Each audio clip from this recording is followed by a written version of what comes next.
নদী মাস্টার আমরা 40-20 কেজি আর্থিক অবস্থা দেবাল তেবাল করে গিয়ে ব্যবসা বাণিজ্য নাই তারা সরে গিয়ে হারানো তো আর কি।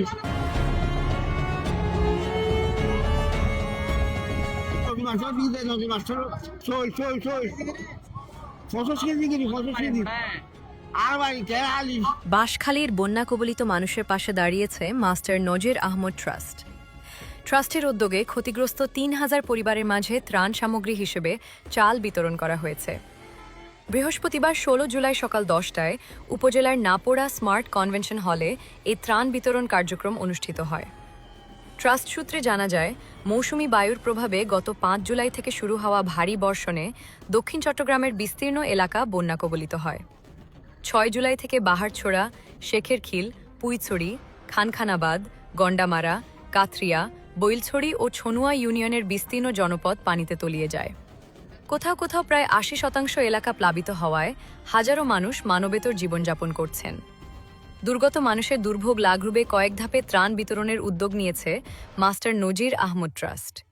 এরই অংশ হিসেবে প্রথম ধাপে পুইছড়ি ও শেখেরখিল ইউনিয়নের ক্ষতিগ্রস্ত ৩,০০০ পরিবারের প্রত্যেককে ২০ কেজি করে চাল দেওয়া হয়। এতে মোট প্রায় ৬০ টন চাল বিতরণ করা হয়েছে। এ সময় স্মার্ট গ্রুপের পরিচালক আজিজুর রহমান বলেন, মানুষকে দিতে পারার মধ্যে এক ধরনের আত্মতৃপ্তি ও শান্তি রয়েছে। ৩,০০০ ফ্যামিলির জন্য পর্যায়ক্রমে দিব আর কি। এই ১০টা থেকে আরম্ভ করলাম, দেখি আল্লাহ বা কতক্ষণের মধ্যে শেষ করায়। এটা দেওয়া দিবে, আমার দেওয়ার দরকার নাই। চাইল অবশ্যই পরিকল্পনা আছে। আর মানুষকে দেওয়ার মধ্যে তো একটা শান্তি পাওয়া যায়, আত্মা বিশুদ্ধ হয়।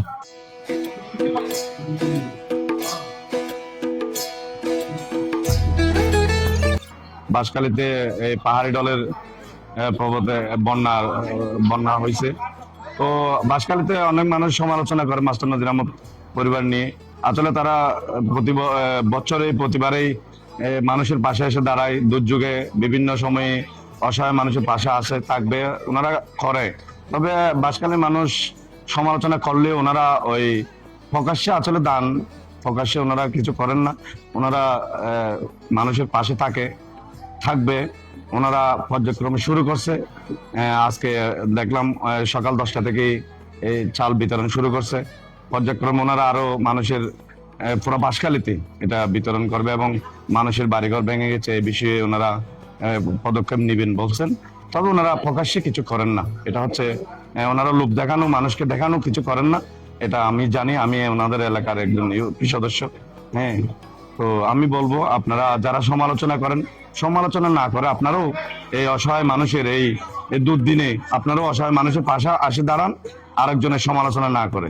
বিপদ আপদে বসায় যে কি চলছে না ঈদের সান্দায় ক্ষতিগ্রস্ত আর বাড়ির মধ্যে বাড়ি করে গিয়ে তাছাড়া গরু গিয়ে উঠবো, ছাগল গিয়ে উঠবো, তারপর মুরগি গিয়ে তিন আয় করে ফানি সর দোকান করি, যে নিজে হাঁস করি ফানি সর হাঁস করি। আর বাড়ির মধ্যে বর্তমান আর আব্বু মানে গর্তন বাইরে গিয়ে আর আম্মু গর্তন আর বনে গিয়ে আর নিজের মানে বাড়ির মা টোটাল কেউ থাকতে পারি আর